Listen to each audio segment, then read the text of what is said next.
Welcome to the Just Third Way podcast, where we ask the question, would you rather own or be owned? Brought to you by the Center for Economic and Social Justice at cesj.org.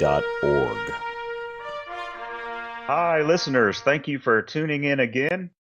Today we have a roundtable discussion of the universal basic income and how that compares to universal basic ownership or the Capital Homestead Act. And it's something that I wanted to do after my conversation last week with Sasha Miltrager. We started talking about her project, and we didn't actually go into a whole lot of detail. And I was thinking we do need to discuss that proposal and how it compares to our philosophy. So I'm honored to have the whole crew here today. I've got Dr. Norm Curlin, president of CESJ. Hi, Norm. Hi. And I've got Dawn Brohan, CESJ director of communications. Hi, Dawn. Good to be on with you, Dave. Thanks. Okay. And Michael Greeny, who is CESJ's director of research. Good morning, Mike. Good morning, Dave. And Sasha is there also, right? Yes, I'm here. Thank you. Okay, good. Yeah, so you can interrupt us at any time, Sasha, if we say something that doesn't sound right with your research. But I wanted to target Don and Norm and Mike, especially because of their years of wisdom. So if I sound like I'm leaving you out, Sasha, it's not intentional. It's just I kind of prepared it for Dawn and Norm and Mike. No, of course, that's totally fine. Okay, great. So first, Dawn, I think you have a pretty good grasp of what the younger generation is talking about, and it seems like the UBI is very popular with them. I was going to see if you could give us an overview of basically what it is. Well, generally speaking, it is a way of dealing with the problem of people not having enough consumption income in order to meet their basic needs. Universal basic income has become a popular topic that's being supported by people like Elon Musk and Mark Zuckerberg as a way of dealing with the problem of technological displacement of jobs. And there's a good quote from an article called Disruptive Technologies, Advances That Will Transform Life, Business, and the Global Economy. It was by James Manyika, if I'm pronouncing his name correctly. And I think this captures the critical point we are in our economic history, that people are realizing, how am I going to earn an income? How will my children earn an income in the age of the robot? And this article says, gone are the days when robots replaced only menial tasks, leaving jobs requiring skilled labor immune to automatic displacement. From intelligent algorithms to medical research systems to predictive analytic tools, machines today are increasingly capable of performing high-level human labor with equal or better results. And so to answer the question of very general definition of universal basic income, this is a way of that some people are proposing to deal with this. Universal basic income is a form of social security that guarantees a certain amount of money to every citizen within a given governed population without having to pass a test or fulfill a work requirement. And one key thing to note is that there is no one single universal basic income plan, but they all have a general characteristic of the government having to intervene in order to redistribute income. The form of how the government gets involved may be through a tax system, or it may come through just the printing of money. So that's really to just lay the scene for our discussion today as to why this is relevant at this time. Okay, yeah, I agree with that. That's a pretty good overall view of what I've heard people talking about. It's generally, something that does sort of continue the paradigm that we have now. It's good that you use that word Social Security because it still, focuses on the government being in control, whether it's redistributing wealth. It's just kind of changing the philosophy of the Social Security payment in the retirement age and moving it to the working age as well. So I agree with that. And I wanted to add real quickly, not only are robots and machines taking the place of so many things, but I mean, this has been going on for years and years. I remember, in the 90s, I had a great sales job and, I could call people and talk to them about details about products and things like that. And, as the internet came along, it just basically cut us out. I mean, people could go on and, find a website that had a product like I was selling and do, detailed research. They didn't need us anymore, and it's not just labor, it's everything. Exactly. And in fact, in 1985 or in the mid 80s, Dr. Raj Reddy at Carnegie Mellon wrote an article warning people that the automation and artificial intelligence revolution was on its way and that we better prepare for it. And that was, quite a few years ago. And now the reality is hit. And people are floundering as to a solution. And so what we'll be discussing today is another approach to how people can earn and produce an income for themselves in the age of the robot and artificial intelligence. Right. And that brings my next question to Norm, Dr. Norm Curlin. Give us an idea, Norm, what we propose as an alternative to the universal basic income, and that is the Capital Homestead Act. What is the Capital Homestead Act? Okay. The Capital Homestead Act itself is a system change that goes beyond traditional capitalism and all forms of collectivism. What the change would do is recognize that every person, every child, every woman, every man should have an equal opportunity to become an owner of the robots, artificial intelligence, in any form of income producing capital. And it will produce incomes, it will produce power for the owner, just as it does for the top 1% who own most of the world. And that's the problem, is how do we have equal opportunity without having to take property away from the rich? It's not necessary. They can't take their property with them. And so we can always have inheritance laws in order to encourage foundations, universities to be formed, and people that do work in beyond economic work, the work of civilization. So this can all be done on capital credit. That is credit to purchase that capital, where every individual, every child, woman, and man would have an equal allotment to finance growth in the future. So it isn't all going to go to the rich, but finance growth in a way so that you can then get the credit to buy shares, but they'd be voting and income producing shares. So the power in the future will become democratized beyond that of any system, whether it's government monopoly or private sector monopolies. Monopolies are bad. We want government to be under the control of the people. Now, with that capital credit, it would be paid for because we would generate, it'd be a different system. And I'll explain a little bit more about that, but it would bring about faster rates of growth than today because growth depends on consumption incomes. So you don't have to redistribute, you don't have to use welfare, and you don't need the universal basic income.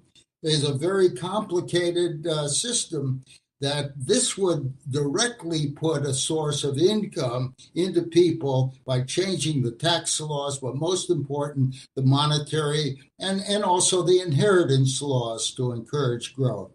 This would create a free market system. It would be based on private property and would put economic power, limit the power of government and people's dependency on government. You see, so that an example would be, and incidentally, the word itself, homesteading, comes from what Lincoln did in 1862 under the Homestead Act, where they provided people who were willing to, during the war, willing to go west of the Mississippi. They were given 160 acres of land free. But the problem with that is it was very good for agricultural development at that time, but land is finite. But that was a time where manufacturing was beginning. And what was happening is that it moved to concentrated ownership. And we're talking about not the land frontier, but the unlimited frontier of that's coming about because of technological innovation. And certainly today, under artificial intelligence and robotics, we see that problem. So if the robot wants your job, own the robot, own the artificial intelligence, as Dawn said. Right. So back during the Homestead Act era, the productive capital of the day was land because it was an agricultural economy. And so what we're talking about is the productive capital of today, which is technology primarily, and talking about changing the Federal Reserve System so that specifically instead of loaning money into existence and for several different purposes that as I understand it, Norm, right now, the system is flawed because we're loaning money into existence for consumer debt and speculation, as well as some good things, which is productive growth. And what you're saying is we would loan money into existence only for productive growth and have it flow through the retirement accounts of every child, woman, and man. Is that right? That's right. And so a child, for example, let's say you have a child born today, by the time they reach 65, they would be able to, under the new tax system as well as the monetary system, they would have close to $500,000 after taxes. And it all would be paid for out of future profits. You see, and so it would be very consistent with good financing strategy and principles. And so a child with $500,000 of ownership would have close to $50,000 of annual income, more than twice that many people are getting out of Social Security. You wouldn't need Social Security. That child wouldn't need welfare. The poorest child would have an equal opportunity with the richest child. And over that period of time, they'd have we figured about $1.6 million income from the time. It's slow in the beginning, so you would still need some kind of welfare for the poor in the beginning. But then they would gradually generate enough income to meet their consumption needs over time, their education needs, their health needs. So you don't depend on government or the rich to be generous. You don't need foundations. And it would change the whole nature of work. That to the extent if the tools produce 90% of the work, and let's say people only work 20 years of their life or 10 years of their life in the economy, they would have an income that they could generate another kind of work, the kind of work you love, the work of civilization. And that's what Capital Homestead, the ultimate objective, is to enable people to have an income to do the work they love, no matter what kind of work, whether it's politics or teaching or art or music, whatever it is. But they be doing things for the common good, not just do things because they're forced to take a job under today's economy. So every year, every citizen would get a credit from the Federal Reserve that they would invest in dividend-paying corporations, and that dividend and the actual value increase would accumulate toward retirement. But each of those accounts would also pay a dividend each year to Exactly. the citizen. Okay. on So, those, Mike, let me ask you. I'm sorry. on those shares. And the other thing, you have to look at what the tax system would change. You'd encourage corporations to pay out all their profits so that the income, the profits, would become a source of government of taxation. Initially, for the rich, that would be more income that could be taxed. Now, we would want to encourage the corporations, because today, when they store the profits in the corporation, they don't need to go out and sell new shares. This would be a way of you would have encouraging the corporations to pay out their profits is a key to this. And the second thing, you wouldn't even tax people who are poor. It would be a flat rate tax. Marx was proposing the graduated and progressive income tax, and there nobody would be an owner. What we're saying is everyone under economic personalism, which is the new a just third way beyond the systems of the past. But we're looking at ways in which people would not even have to pay any tax if it's below a particular income, but every dollar over that would be taxed at the same rate as the rich. So that if it took 30% of taxable income, well, that's 30%. If it took 40%, it'd be 40%. And so a poor person, once, let's say, a family of four wouldn't pay a penny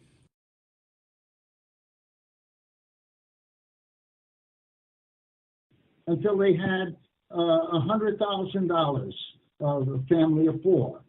And so every dollar over that would be taxed at the same rate as Bill Gates or Warren Buffett or the wealthiest person on their profits. So the idea is to have profits as the means by which you can grow the economy faster, you can meet people's consumption incomes, and increase their economic power. Well, that would certainly be different than how it is today, and it sounds a lot better to me. But let's give Mike a chance to argue the scientific reason why something like that would orient the whole system to work in an actual proven manner, as opposed to the universal basic income, which, as I understand it, doesn't follow something called Say's law of markets. And what is that, Mike, and how does that affect our decision on what path we should take? Yeah, well, first of all, the whole framework of work and income and leisure and retirement has to change. I noticed that you used the term retirement account or save for retirement a couple of times. We want to get away from that whole idea of retirement, because the idea today is, let's see, I get born, I grow up, I go to school, I go to college, I learn to get a job, I get a really good job because I went to college, and then I work for exactly 40 years, and then on the day I turn 65, I retire and enjoy a fantastic income for the rest of my life because I worked and saved for 40 years. I mean, first of all, you're not going to get a job right out of college, because college is not supposed to be for job training anyway, and it doesn't do a very good job of it if it is. But right. The whole idea of income is so that you can consume. In fact, Adam Smith's first principle of economics is consumption is the sole end and purpose of all production. And this is a way of answering your question, where does Say's law fit into this? Say's law is based on that first principle that in order to consume, you have to produce. Okay. The universal basic income is based on the assumption that, all you need to consume is to have income. It doesn't matter where it comes from. But that's not what Adam Smith was talking about, and that's certainly not what Jean-Baptiste Say, for whom Say's law of markets is named for. The invention of commercial insurance and central banking and all these ways of, financing new capital formation, new technologies, advanced machinery that made it possible for people to produce far more than they consume, or made it possible for people to produce enough to consume with a lot less human labor. Well, what that meant was that the way it was implemented, only people who were rich could afford the new machinery. Not because that they were the only ones who could borrow money, but because they were the only ones who had collateral to be able to borrow money. And so the reason for this basic income is do we get people to be able to consume who aren't producing? Well, that violates the most basic tenet of Say's law, which is that you don't want to, as he put it, multiply barren consumption. A barren consumption is consumption by someone who doesn't produce.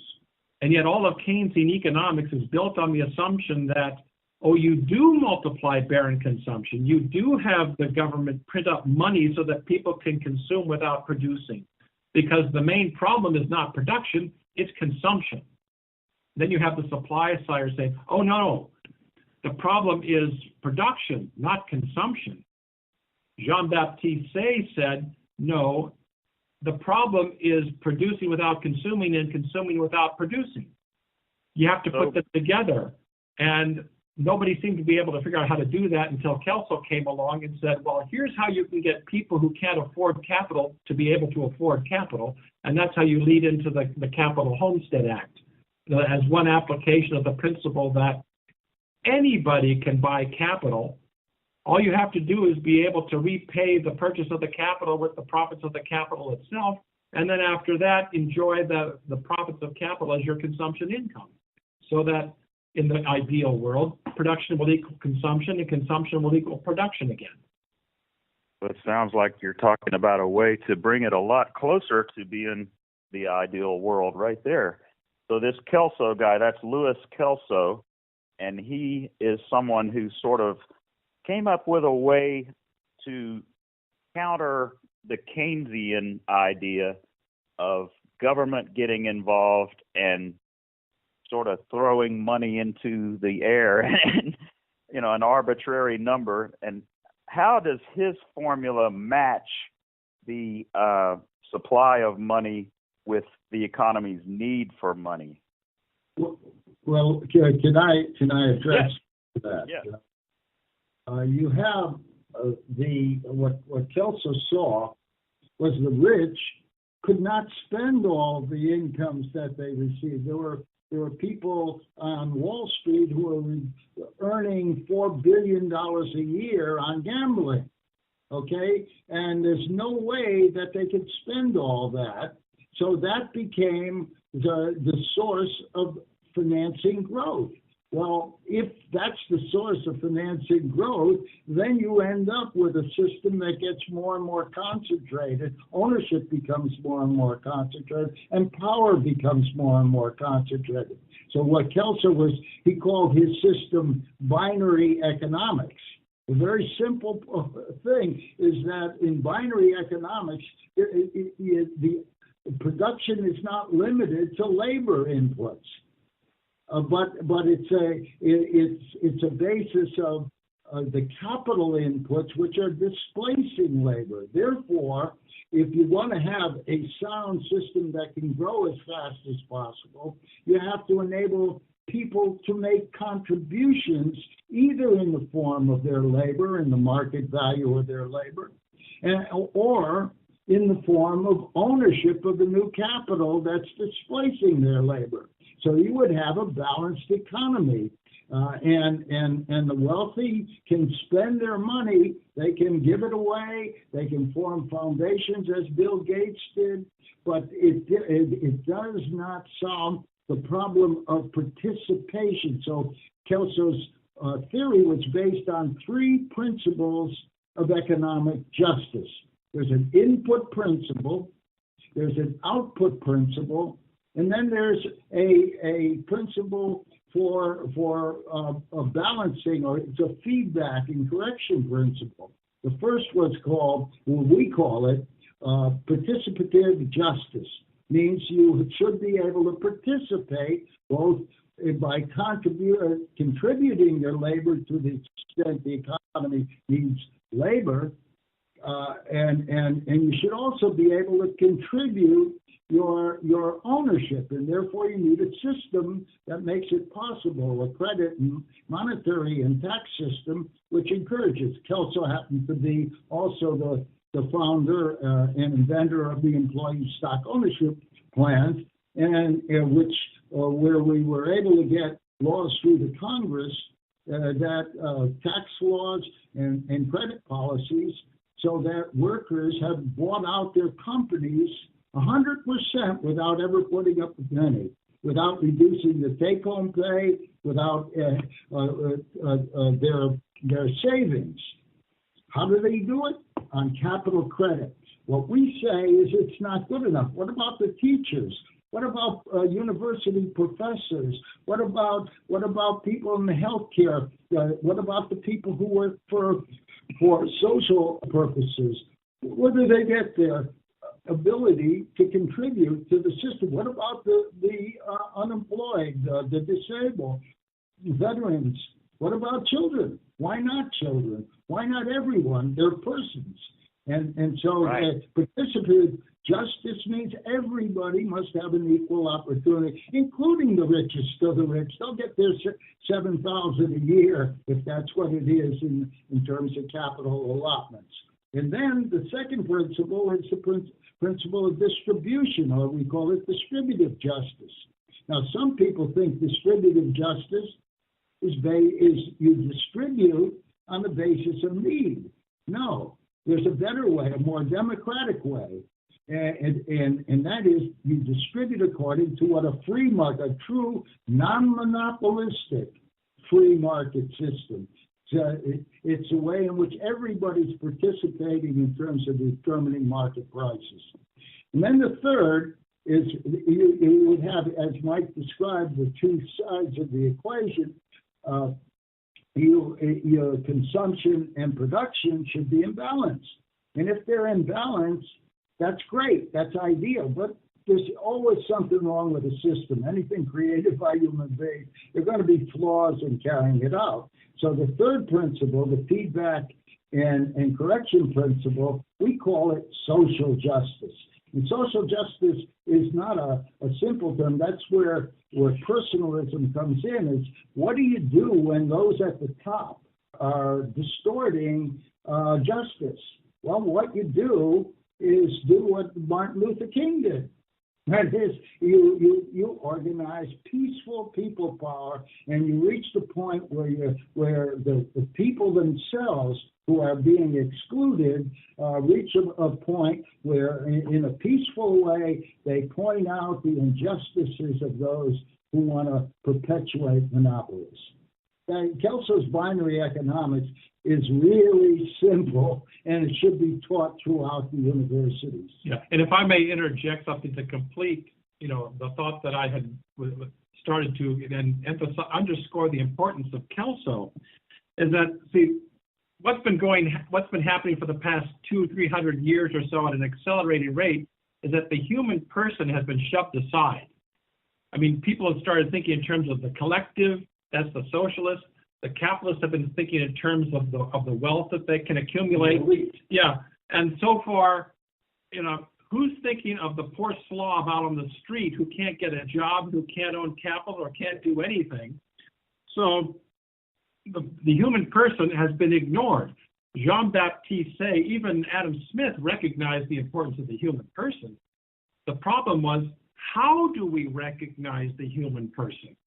And Kelso said, well, by giving each child, every woman, every man, the ability and access to the means to acquire and possess capital, so that each person can once again become productive, either through labor or capital, and take his proper place in society. I mean, Aristotle didn't consider you even a full human being if you didn't own capital. Well, we won't go that far.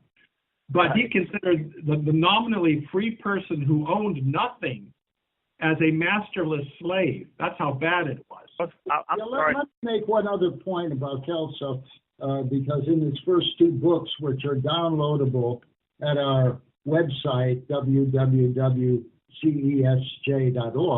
both the Kelso and Adler's book, Mortimer Adler, but they were trying to address something in Karl Marx's The Communist Manifesto. And Marx said we can summarize the entire philosophy of communism in a single sentence. Do you know what that was, Dave? Do you know what that single sentence said? And he Abolition of private property. Exactly. Not many people understand that. But what Kelso did was show that you don't want to abolish private property, you want to democratize the opportunity and system to become, for everyone to have an equal opportunity to become an owner. And Kelso agreed with Marx that monopoly capitalism was wrong. But the problem is socialism and communism didn't address that problem of monopoly. I think Kelso did. People like Buckminster Fuller, people like, and one of our founders, Father William Ferry, who was looking at the wisdom of some of the social encyclicals of the Catholic Church. They talked about ownership as should be available. And Kelso pointed out how the kind of system changes that should be there to universalize and unite not just Americans. Americans have to become the model for other countries to adopt. We'd love to have South Korea to adopt this idea and bring together North Korea on these ideas. And that would affect the problems, and that could be done. Or Mexico and Latin America doing it so you wouldn't have refugees coming here because they'd just as soon stay at home if they could become owners. So we're all that kind of an alternative. It would offer a peaceful solution to just about every conflict in the world. You know, I'm thinking about the perspective of someone who's listened to this podcast for the first time because it mentioned universal basic income. Dawn, talk to that person and tell them, are they on the right track to know something is right or wrong with society? Well, I think, Dave, that the people who are concerned about addressing the problems of poverty and technological displacement are right to be looking at that problem. And I think that the idea that Norm was mentioning of democratization is really going to be key to how we can address those problems most effectively. And that's the question is, how do we solve those problems in a way that causes the least conflict, is the most efficient, produces the most sustainable growth, liberates human beings, every person having equal opportunity and equal access to economic power and therefore political power. I think that what we're seeing now is a greater appreciation of how wealth disparities are going to affect really geopolitics, not only domestic politics, but also how it feeds conflicts around the globe. And I think it's critical to realize how severe this disparity has become. In 2017, the BBC News reported that 8 billionaires are as rich as the world's poorest half. Wow. Now, think about that for a second. That's a lot of people. We have how many? 6.5 billion people in the world today, okay?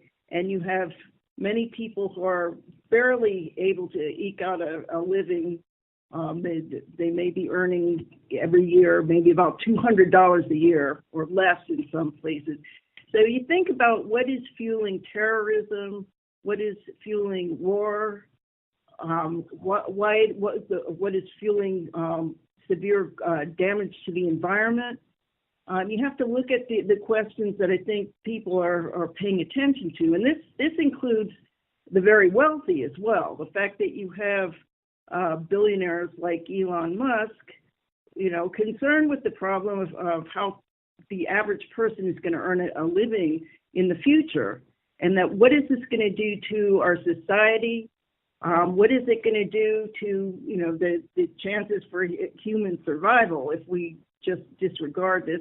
And I think, as Mike was pointing out, with regard to just looking at global markets, the economy, free markets, that when you have such gross imbalance in the ability of a few people to consume. I mean, actually, the inability of the super rich to consume all of their income, and then the inability of the very poor to consume because they don't have enough income. So there's this paradox that's becoming more clear. And I think that people who run companies appreciate the fact that, as you once so eloquently put it, they need customers with money. Okay, you need people to be buying the products of whatever these companies are producing, or otherwise those businesses are going to just go under. So this is a complicated ecosystem that we are living in, both economic and environmental and political. And Norm's point about concentration of power is very critical to really examining and choosing the best solutions to this problem. That where you have a solution concentrating power in the government or a private elite, then you're going to be at the same time decreasing the power of the ordinary citizen. And in particular, you have supporters or people who fear big government, as they should. Government is a monopoly of coercion. We need it in order to keep, the strong from abusing the weak. We need supposedly. Well, if we were all angels, we wouldn't have to worry about that. But you can see Right. that, that's not the case. So government plays a necessary role, but the larger it gets, particularly in terms of economic power, the more the average citizen is going to become dependent or will become constrained or have their liberty diminished by the power of the state in their lives. That's why we're seeing such amazing corruption, and it's such an opaque system.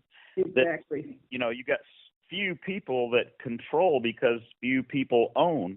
And so what you're saying is if everyone was an owner, we could actually own the system. We could set up the central bank to be more like a credit union where it's transparent. And this would be putting the power to the people and making government a servant of the people again. Is that what you're saying? Yeah, and I think that you put your finger on it is how will they have influence and power in terms of the system, particularly the money system, the tax system, and all those policies which really shape our lives in ways we're not always aware of. But as you say, the system today is very opaque. What we're looking for with the Capital Homestead Act is a transparent system of how you connect people to the processes of growth, how you finance growth in the economy in such a way that economic power is just systematically dispersed through capital ownership without redistribution. As Norm said, we don't have to take away anything from the rich. They can keep their wealth. We're not trying to take it away. In fact, I think it's part of the natural law that when you have your property taken away from you, your rights to the fruits or your right to control, when it's taken away from a person, they're going to be resentful. And if you have that happening to enough people, you're going to have conflict, and this becomes the seeds of war. Yeah, I would add to that, Dave, is that under current law, what most people don't know is that the Federal Reserve under Section 13(2) of the Federal Reserve Act already has the legal power to create a just money system and a just credit system. Unfortunately, Wall Street and the New York Fed controls the money system for the benefit of those who are in the Wall Street game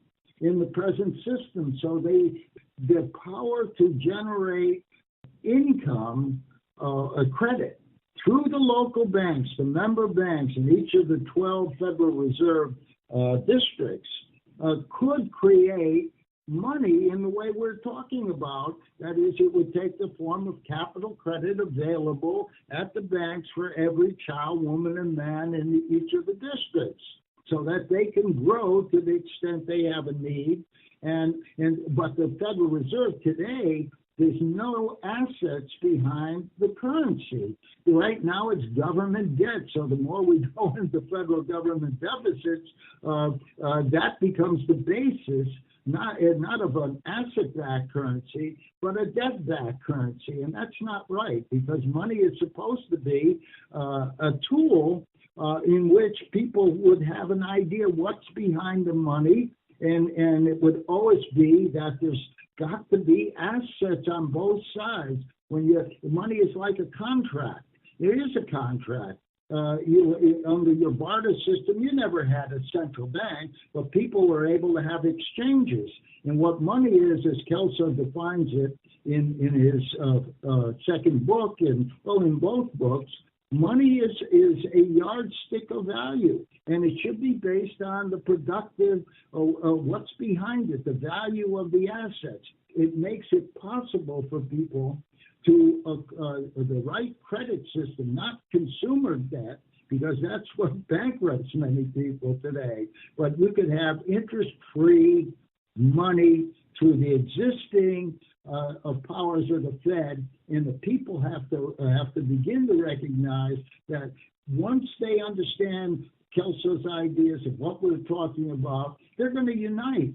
And the politicians and the so-called political leaders will now have a program based on Lincoln's brilliant idea of connecting people to land. And I think if Lincoln was not assassinated, these ideas he would have known. He understood what was going on. He understood money.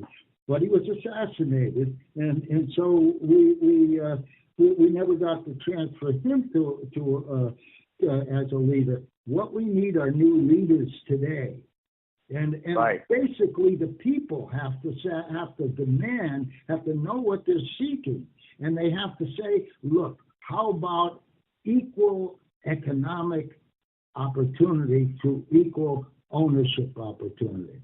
Makes sense to me, and I know it makes sense to you, Mike, also. And Mike, you are a historian of how money works.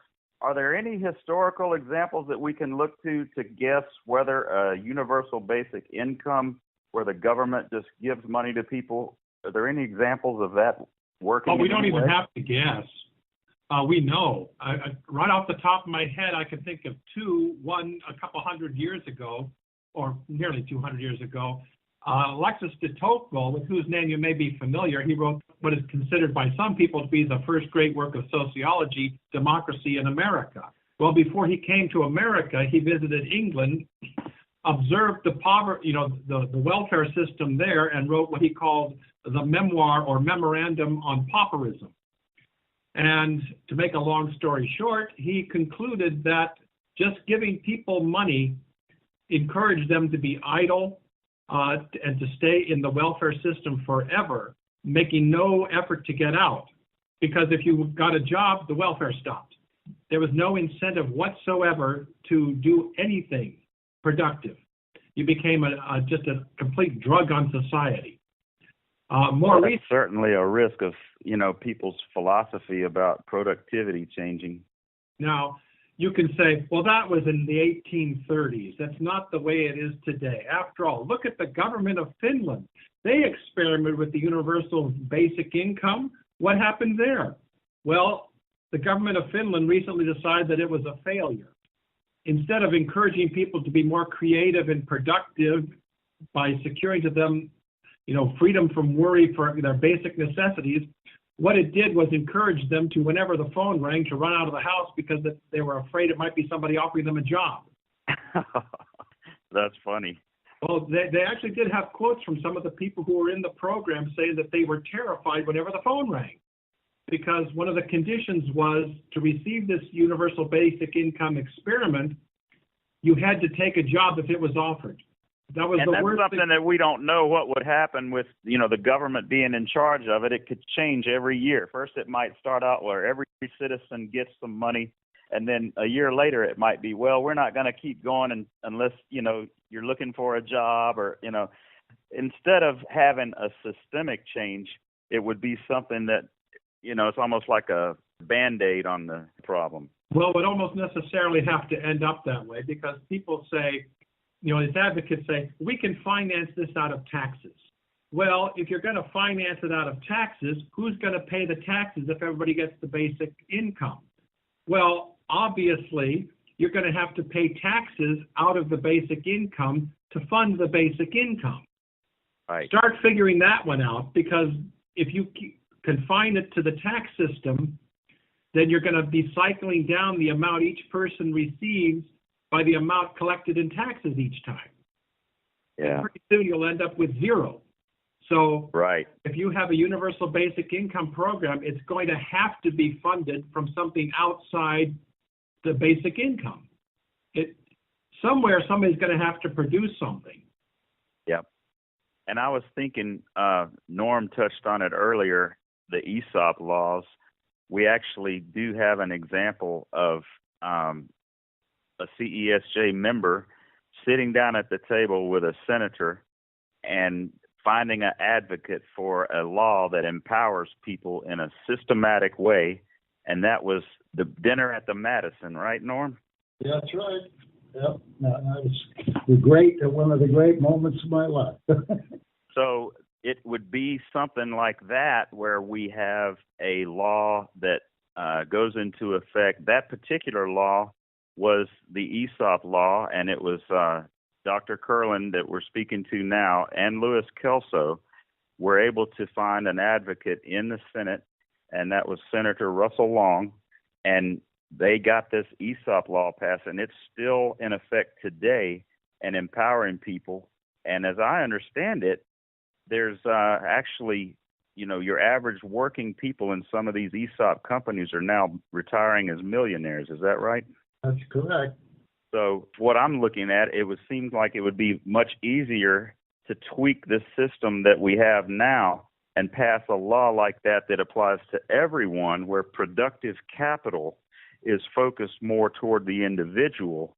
And that would be a much smaller feat to get that done, as opposed to passing a universal basic income, which would have the opposition of every small government advocate, right? Well, you see, this is just an example of what's going on politically at the local levels. Hartford could not pay the demands of the teachers for higher pensions, and if they paid it, they would be bankrupt. So the state of Connecticut had to pay Hartford to keep it from the bankruptcy court. They had to get the taxes from people from all over the state to subsidize those pension rights. Well, if teachers and government workers and everyone else was able to get retirement assets through the Capital Homestead Act, it would reduce the cost of education. And as a matter of fact, if in fact the ideal education system would be, and this is not going to happen overnight, it may be 10, 20, 30 years, eventually people will have enough income to go into teaching so that they'll really begin teaching justice at the highest university levels. And they will do it, as some do it who are wealthy. They take $1 a year as their income for teaching at some of the finest universities. And that's what's going to happen. People will go into government as the founders did. When they designed the Constitution, they didn't get paid for that. They were doing the work of civilization. The Constitution was not perfect. Obviously, slavery was a problem. Well, our approach would end racism, because the people who are angry at being at the bottom go into crime, and if they all had equal opportunity to be owners, they would no longer go into crime. You see, so we have to create a system where first of all, there's only one human race. That's the only race that we subscribe to, but we have to deal with the fact that racism out of slavery, American slavery, was America's original sin. Now's the time, on the capital homesteading, we can get rid of that sin. Right, right. That's true. There are so many injustices in our society that a good economic system based on the individual and personalism would fix. And I just want to wrap it up by throwing out the main injustice that people are looking at and waking up to, and that is wealth disparity. I think the UBI advocates are correct in noticing that, wealth disparity is getting huge and that it's getting worse because of technology and robotics. But I just wanted to ask everyone, is there any thoughts on, the UBI angle on reducing wealth disparity in a technological and robotic age, and how really universal basic ownership would affect that? I think that it would be useful in this discussion of how we address wealth disparity, and particularly to those people advocating and organizing for a universal basic income, to think of this one statement: own or be owned. Right. Because that, in the solutions being proposed by advocates such as Elon Musk, Mark Zuckerberg, none of the solutions that are being brought about are addressing the question of who will own the technologies. True. By focusing only on the income that the technologies create, you're ignoring the power that comes attached to being an owner. So we need to look at how each of us can become empowered in the fullest sense, so we can participate in our society to the best of our capabilities. So if you don't own the things that are producing incomes, someone is going to own you, whether it's the government or the owners of the robot. Wow, that is a great, very simple concept that is so powerful. I say we wrap it up on that. Thank you. I really appreciate you all joining me today. Does anyone else have any other thing they want to add? No, only Wow. owned. There we Right, go. own or Order be to owned. own. Well, Next thank year you at the Federal again. Reserve. Right. Yeah, we need to be shouting that at the rally at the Fed. That's right. That's right. So if anyone wants to get involved, join us at cesj.org. We also have some people who have organized a political movement, and that is the Unite America Party, uniteamericaparty.org. So there's many ways to get involved. We're also on Facebook. We would love to hear from you. All of our contact information is on those websites. And we would like to debate. Anyone who considers themselves to be an expert on the universal basic income, we welcome your knowledge. Your heart's in the right place, but we would love to talk about the points of both plans. So with that, thank you again, and you guys all have a great day, and we'll see you next time on the podcast. Thanks, Thank you, Dave. Dave. Okay, bye-bye. Bye-bye.